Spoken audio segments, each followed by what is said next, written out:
കുറച്ച് ദിവസമായിട്ട് എൻ്റെ കമൻറ്റ് സെക്ഷനിൽ സ്റ്റിക്കർ ഉണ്ടാക്കും എന്നുള്ള കമൻറ്റ് കുറേ ആയിട്ട് ഞാൻ കാണുന്നുണ്ട്. ഇനിയും ഞാൻ മൈൻഡ് ചെയ്യാതിരുന്ന ആ ആൾ മിക്കവാറും എന്നെ അൺഫോളോ അടിച്ച് പോകാൻ ചാൻസ് ഉള്ളു. അപ്പോൾ പിന്നെ സ്റ്റിക്കർ ഉണ്ടാക്കാമെന്ന് വെച്ചു. പിന്നെ സ്റ്റിക്കർ ഉണ്ടാക്കാൻ അധികം മെനക്കെടേണ്ട ആവശ്യമൊന്നുമില്ലല്ലോ, കുറച്ച് ടൈമിൻ്റെ ആവശ്യമുള്ളൂ. ഇതിൻ്റെ മെയിനായിട്ട് വേണ്ട നമ്മുടെ സംഭവം എടുക്കുക. ഏത് സംഭവം? അത് തന്നെ നമ്മുടെ പിൻട്രസ്റ്റ്. അതങ്ങോട്ട് ഓപ്പൺ എന്നിട്ട് അതിൽ ക്യൂട്ട് പ്രിൻ്റബിൾ സ്റ്റിക്കേഴ്സിനോ അല്ലെങ്കിൽ സ്റ്റിക്കേഴ്സിനോ അല്ലെങ്കിൽ ക്യൂട്ട് സ്റ്റിക്കേഴ്സിനോ എന്തെങ്കിലും ഒന്ന് ടൈപ്പ് ചെയ്യുക. ഇതിപ്പോൾ പിൻട്രസ്റ്റിൽ മാത്രമേ കിട്ടുള്ളൂ എന്നില്ല കേട്ടോ. അതായത് പിൻട്രസ്റ്റിൽ മാത്രമൊന്നല്ല, ഗൂഗിളിൽ സെർച്ച് ചെയ്താലും നമുക്ക് കിട്ടും. എന്നിട്ട് അതിൽ നമുക്ക് ഇഷ്ടപ്പെട്ട ഫോട്ടോ ഡൗൺലോഡ് ചെയ്യാം. വരയ്ക്കാൻ കഴിവുള്ള ആൾക്കാർ ഇതൊന്നും ചെയ്ത് മെനക്കിടേണ്ട ആവശ്യമൊന്നുമില്ല. ഡയറക്റ്റ് ആ ഫോട്ടോ എടുത്ത് വരച്ചു കൊടുത്താൽ മതി.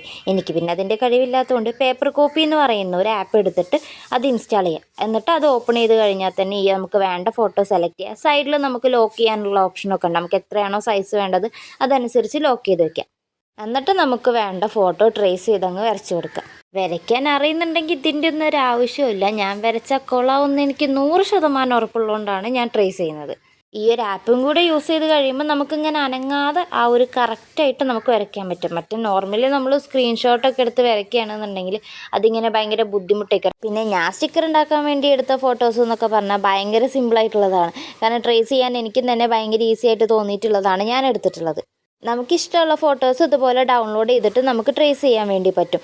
ഇനിയിപ്പോൾ ഇങ്ങനെ ഫോട്ടോസ് പിക്ചേഴ്സ് മാത്രമൊന്നുമല്ല, അത് ഈ കോഡ്സൊക്കെ ഉണ്ടാവില്ല, അതും കൂടെ നമുക്കിങ്ങനെ ട്രേസ് ചെയ്ത് എഴുതിയെടുക്കാവുന്നതേ ഉള്ളൂ. ഞാനിപ്പോൾ ക്യാപ്ഷൻസും കാര്യങ്ങളൊന്നും ആഡ് ചെയ്യുന്നില്ല, ജസ്റ്റ് ഫോട്ടോസ് മാത്രമേ ഇതിൽ ട്രേസ് ചെയ്ത് വരച്ചു കൊടുത്തിട്ടുള്ളൂ.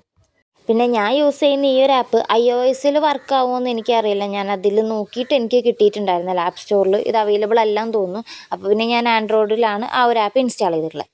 ദെൻ നമ്മുടെ ട്രേസിംഗ് ഒക്കെ കഴിഞ്ഞ് കഴിഞ്ഞാൽ ഔട്ട്ലൈൻ വരച്ചു കൊടുക്കുക എന്നുള്ളതാണ്. ഒരു ബ്ലാക്ക് ഇങ്ക് എടുത്തിട്ട് നമ്മൾ വരച്ച എല്ലാ പിക്കും ഒന്ന് ഔട്ട്ലൈൻ ചെയ്ത് കൊടുക്കുക. എല്ലാതും ഇതുപോലെ തന്നെ ഒന്ന് ചെയ്തെടുക്കുക. പിന്നെ നമ്മുടെ ചാനലിൽ നമ്മളൊരു ഗീവ് അവേ ഇപ്പോൾ നടന്നുകൊണ്ടിരിക്കുകയാണ്. അപ്പോൾ പാർട്ടിസിപ്പേറ്റ് ചെയ്യാൻ താല്പര്യമുള്ളവരെല്ലാവരും ആ ഒരു വീഡിയോയിൽ പോയി കമൻറ്റ് ചെയ്യുക. പിന്നെ നമ്മൾ ഈ ഒരു ഗീവ് അവേ നമ്മുടെ സബ്സ്ക്രൈബേഴ്സിനാണ് കൊടുക്കുന്നത്. ഇനിയിപ്പോൾ സബ്സ്ക്രൈബ് ചെയ്യാൻ ആരെങ്കിലും ബാക്കിയുണ്ടെന്നുണ്ടെങ്കിൽ എല്ലാവരും ഒന്ന് സബ്സ്ക്രൈബ് ചെയ്യുക. ആ ഒരു വീഡിയോയിൽ കമൻറ്റ് ചെയ്യുക. അങ്ങനെ ചെയ്യുകയാണെന്നുണ്ടെങ്കിൽ നമ്മളതിൽ 5 വിന്നേഴ്സൊക്കെയാണ് വരുന്നത്. അപ്പോൾ ഇൻട്രസ്റ്റ് ഉള്ളവരെല്ലാവരും പാർട്ടിസിപ്പേറ്റ് ചെയ്യുക. അങ്ങനെ ഓൾമോസ്റ്റ് നമ്മുടെ സ്റ്റിക്കറിൻ്റെ പകുതി പരിപാടി ഇവിടെ കഴിഞ്ഞിട്ടുണ്ട്. ട്രേസ് ചെയ്ത് കഴിഞ്ഞതിന് ശേഷം പിന്നെ അതൊന്ന് കളർ ചെയ്ത് കൊടുക്കുകയാണ് വേണ്ടത്. ഇതിപ്പോൾ എല്ലാവർക്കും ചെയ്യാൻ അറിയാവുന്ന ഒരു സംഭവം തന്നെ. ഈ കാര്യം ഞാനിതിപ്പോഴാണ് ചെയ്യുന്നത് ഞാൻ വീഡിയോയിൽ ഇപ്പോഴാണ് ഇത് ചെയ്യുന്നത്. പിന്നെ എൻ്റെ എല്ലാ വീഡിയോയിലും ബാക്ക്ഗ്രൗണ്ടിലൊക്കെ നല്ല വോയിസ് ഉണ്ടാകും. എൻ്റെ ബാക്ക്ഗ്രൗണ്ട് ക്ലിയർ ആയിട്ട് എനിക്ക് ഇതുവരെ കിട്ടാറില്ല. ഈ കാക്കയും പൂച്ചയും കോഴി എന്തൊക്കെയാണ് ഇവിടെ ഉള്ളത് എനിക്കറിയില്ല. എല്ലാം പാടെ ഒരുമിച്ച് അങ്ങ് ഒച്ചയുണ്ടാക്കും. ഓലായി ഓലപ്പാടായി. ഇനിയിപ്പോൾ ഞാനിപ്പോൾ മൈൻഡ് ചെയ്യാറേ ഇല്ല. അങ്ങനെ നമ്മുടെ സ്റ്റിക്കേഴ്സിന് ഇനിയിപ്പോൾ ഞാൻ കളർ ചെയ്ത് കൊടുക്കാനായിട്ട് തുടങ്ങിയിട്ടുണ്ട്. അപ്പോൾ ഇതിന് ആപ്റ്റാവുന്ന കളർ യൂസ് ചെയ്തിട്ട് വേണമെങ്കിൽ അങ്ങനെ ചെയ്യാം. അല്ലെങ്കിൽ ഒരു കാർട്ടൂൺ തീമൊക്കെയാണ് ഉദ്ദേശിക്കുന്നതെന്നുണ്ടെങ്കിൽ നമുക്കിഷ്ടമുള്ള കളർ അതിന് ചെയ്ത് കൊടുക്കാം. കളർ ചെയ്യുന്ന സമയത്ത് കുറച്ചും കൂടെ മറ്റേ ആ ഒരു സ്കെച്ച് പെന്നുണ്ടല്ലോ, കുറച്ച് വിടുത്തിൽ വരുന്നത്. എൻ്റേത് നോർമൽ സ്കെച്ച് പെന്നാണ്. അതുകൊണ്ട് കളർ ചെയ്യാൻ കുറച്ച് ബുദ്ധിമുട്ടുണ്ടായിരുന്നു. എന്നാലും ഞാനതൊക്കെ ഒരുവിധം സെറ്റാക്കി എടുത്തിട്ടുണ്ട്. കളർ ചെയ്തതിന് ശേഷം നമ്മുടെ സ്റ്റിക്കേഴ്സൊക്കെ അതിൻ്റെ ഷേപ്പിൽ കട്ട് ചെയ്യുക എന്നുള്ളതാണ് നെക്സ്റ്റ് സ്റ്റെപ്പ്. ഈ ഒരു സ്റ്റെപ്പിൽ നമ്മൾ മെയിനായിട്ട് ശ്രദ്ധിക്കേണ്ട കാര്യം എന്താ വെച്ചാൽ, നമ്മൾ കട്ട് ചെയ്യുന്ന സമയത്ത് കറക്റ്റ് ആ ഒരു ബ്ലാക്ക് ലൈനിനോട് അടുപ്പിച്ച് കട്ട് ചെയ്യാതെ കുറച്ച് ഗ്യാപ്പിൽ, ആ ഒരു വൈറ്റ് പേപ്പർ കുറച്ച് ഗ്യാപ്പിൽ വരുന്ന രീതിയിൽ വേണം കട്ട് ചെയ്യാനായിട്ട്. അങ്ങനെ ചെയ്യുമ്പോഴേ നമുക്ക് കറക്റ്റ് ആ ഒരു സ്റ്റിക്കറിൻ്റെ ഷേപ്പിൽ നമുക്കിത് കിട്ടുള്ളൂ. ഒരിക്കലും ആ ഒരു ബ്ലാക്ക് ഔട്ട്ലൈനോട് കൂടിയിട്ട് കട്ട് ചെയ്യാതിരിക്കുക. അങ്ങനെ എല്ലാ സ്റ്റിക്കേഴ്സും കട്ട് ചെയ്ത് കഴിഞ്ഞിട്ട് പിന്നെ നമ്മുടെ സ്റ്റെപ്പ് എന്ന് പറയുന്നത് ഒരു ഇൻസുലേഷൻ ടാപ്പ് എടുക്കുക. ഇൻസുലേഷൻ ടാപ്പ് എടുത്തിട്ട് അത് നീളത്തിൽ വെക്കുക. എന്നിട്ട് അതിന് നമ്മുടെ സ്റ്റിക്കേഴ്സൊക്കെ അവിടെ ഒന്ന് ഒട്ടിച്ചു കൊടുക്കുക. ഈ ഇൻസുലേഷൻ ടാപ്പ് ഞാൻ എപ്പോൾ എടുത്താലും ഇതിൻ്റെ തുമ്പും വാലും എനിക്ക് കിട്ടുകയില്ല. ഞാൻ കുറേ വരച്ച് നടന്നിട്ട് അവസാനമാണ് എനിക്ക് അതിൻ്റെ ആ ഒരു തലയൊന്ന് കിട്ടിയത്. ഇവിടുത്തെ കോഴിയും കാക്കയും പൂച്ചയൊക്കെ ഒന്ന് സൈലൻ്റ് ആയപ്പോൾ അടുത്തത് ഇതാ കാറ്റ്. ഈ കാറ്റിൻ്റെ സൗണ്ടാണ് ഇനിയിപ്പോൾ അടുത്തത്. എന്തൊക്കെ സഹിക്കണം. എന്തായാലും സ്റ്റിക്കേഴ്സ് ഈ ഇൻസുലേഷൻ ടാപ്പിൽ ഇതുപോലെ ഒന്ന് ഒട്ടിച്ചു കൊടുക്കുക. ഈ ഒരു സ്റ്റെപ്പ് വരെ നമുക്ക് വലിയ കുഴപ്പമില്ലാതെ സ്മൂത്തായിട്ട് പോകും. ഈ ഇൻസുലേഷൻ ടാപ്പെല്ലാം ഒട്ടിച്ച് കഴിഞ്ഞിട്ട് ഇതൊന്ന് കട്ട് ചെയ്യണം. ഈ ഒരു പരിപാടി മേലാണ് കുറച്ച് ടൈം ഞാൻ ഇരുന്നിട്ടുള്ളത്. എവിടെ തൊട്ടാലും അവിടെ എല്ലാം ഒട്ടിപ്പിടിക്കുക. ഇതിനെ മുറിക്കാൻ കൊണ്ടുവന്ന കത്രികനെ വരെ അത് ഒട്ടിപ്പിടിക്കുക. അപ്പോൾ പിന്നെ എങ്ങനെയാണ് മുറിക്കുക? മറ്റേ പേപ്പറൊക്കെ കട്ട് ചെയ്യുന്ന വലിയ കുഴപ്പമില്ലാതെ പോയി. ഇവിടേക്ക് എത്തുമ്പോഴാണ് ക്ഷമയൊക്കെ നഷ്ടപ്പെട്ടത് ചില സമയത്ത്. പാവം എൻ്റെ കത്രിക, ഇതൊക്കെ എന്ത് സാധനം എന്ന് വിചാരിച്ചിട്ടുണ്ടാവും. അങ്ങനെ ഇതെല്ലാം ഇതുപോലെ ഒന്ന് കട്ട് ചെയ്തെടുത്തിട്ടുണ്ട്.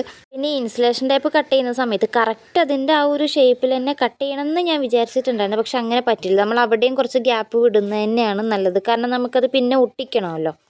അപ്പോൾ കറക്റ്റ് ആ ഒരു ജസ്റ്റ് ഷേപ്പ് അത്ര ഷേപ്പ് ചെയ്ത് കൊടുത്തിട്ടൊന്നുമില്ല. റൗണ്ടിലൊക്കെ വരുന്നത് ഞാൻ അതുപോലെ റൗണ്ടിൽ തന്നെ കട്ട് ചെയ്ത് ആ ഒരു ലെവലിൽ തന്നെയാണ് എല്ലാം കട്ട് ചെയ്തെടുത്തിട്ടുള്ളത്. ഈ ഒരു കട്ടിങ്ങിൻ്റെ പരിപാടിയും കൂടെ കഴിഞ്ഞാൽ സംഭവം കഴിഞ്ഞു. നമ്മൾ സ്റ്റിക്കറൊക്കെ റെഡിയായി. പിന്നെ ഈ ഒരു സെയിം മെത്തേഡ് യൂസ് ചെയ്തിട്ട് തന്നെ രണ്ടാമത്തെ സെറ്റ് സ്റ്റിക്കേഴ്സ് ഇതുപോലെ മുറിച്ചെടുത്തിട്ടുണ്ട്. ഇൻസുലേഷൻ ടേപ്പ് ആളൊരു സംഭവമാണ്. ഇൻസുലേഷൻ ടേപ്പ് യൂസ് ചെയ്ത് കണ്ട് ഇങ്ങനെ കട്ട് ചെയ്യുന്ന സമയത്ത് ആ ഒരു പേപ്പർ നമ്മൾ ഉണ്ടാക്കി വെച്ച ആ ഒരു സ്റ്റിക്കർ കുറേ കൂടെ കാലം ഭയങ്കര ലോങ് ലാസ്റ്റിംഗ് ആയിട്ട് നിൽക്കാൻ വേണ്ടിയിട്ടാണ്. പേപ്പറിൽ ചെയ്യുമ്പോൾ അതിങ്ങനെ കുറേ കഴിയുമ്പോൾ സൈഡൊക്കെ മുറിഞ്ഞൊക്കെ പോകാനുള്ള ചാൻസ് ഉണ്ടല്ലോ. അപ്പോൾ ഇത്രയേ ഉള്ളൂ. സ്റ്റിക്കറൊക്കെ റെഡി ആയിട്ടുണ്ട്. പിന്നെ ഞാനൊരു ട്രാൻസ്പെറൻറ്റ് ഷീറ്റ് എടുത്തിട്ട് നമ്മൾ ഉണ്ടാക്കി വെച്ച എല്ലാ സ്റ്റിക്കേഴ്സും അതിലൂടെ ഒന്ന് സ്റ്റിക്ക് ചെയ്ത് വെച്ചിട്ടുണ്ട്. ഗമ്മൊന്നും ഞാൻ യൂസ് ചെയ്തിട്ടില്ല. നമ്മൾ ഓൾറെഡി ഇൻസുലേഷൻ ടേപ്പ് വെച്ചിട്ട് അതിൻ്റെ ഔട്ട്ലൈനിൽ കൂടെ ഒന്ന് കട്ട് ചെയ്തെടുത്തിട്ടുണ്ടായിരുന്നല്ലോ. അപ്പോൾ ആ ഒരു സ്റ്റിക്ക് വെച്ചിട്ട് തന്നെയാണ് അതിൽ കംപ്ലീറ്റ് അത് ഒട്ടിപ്പിടിക്കുന്നത്. അപ്പോൾ സംഭവം സെറ്റായി. അപ്പോൾ ഇത്രയേ ഉള്ളൂ. അപ്പോൾ ഇഷ്ടപ്പെട്ടാൽ ലൈക്ക് ചെയ്യുക, ചാനൽ ആദ്യമായിട്ട് കാണുകയാണെങ്കിൽ സബ്സ്ക്രൈബ് ചെയ്യുക, പിന്നെ എന്തെങ്കിലുമൊക്കെ ഒന്ന് കമൻറ്റ് ചെയ്യുക. പിന്നെ റിഫയാണ് എൻ്റെ അടുത്ത് ഈ സ്റ്റിക്കർ ഉണ്ടാക്കാൻ വേണ്ടി പറഞ്ഞിട്ടുള്ളത്. അപ്പോൾ റിഫ ഓക്കെ അല്ലേ? എന്തായാലും ഞാൻ ഉണ്ടാക്കിയിട്ടുണ്ട്. നിങ്ങളും കൂടെ എന്തായാലും ഒന്ന് ട്രൈ ചെയ്ത് നോക്കുക. എന്തായാലും 1 മന്ത് കഴിഞ്ഞ് സ്കൂളൊക്കെ തുറക്കാനായില്ലേ, അപ്പോൾ ഇതൊക്കെ കൂടിയൊക്കെ ഒന്ന് ട്രൈ ചെയ്ത് നോക്ക്.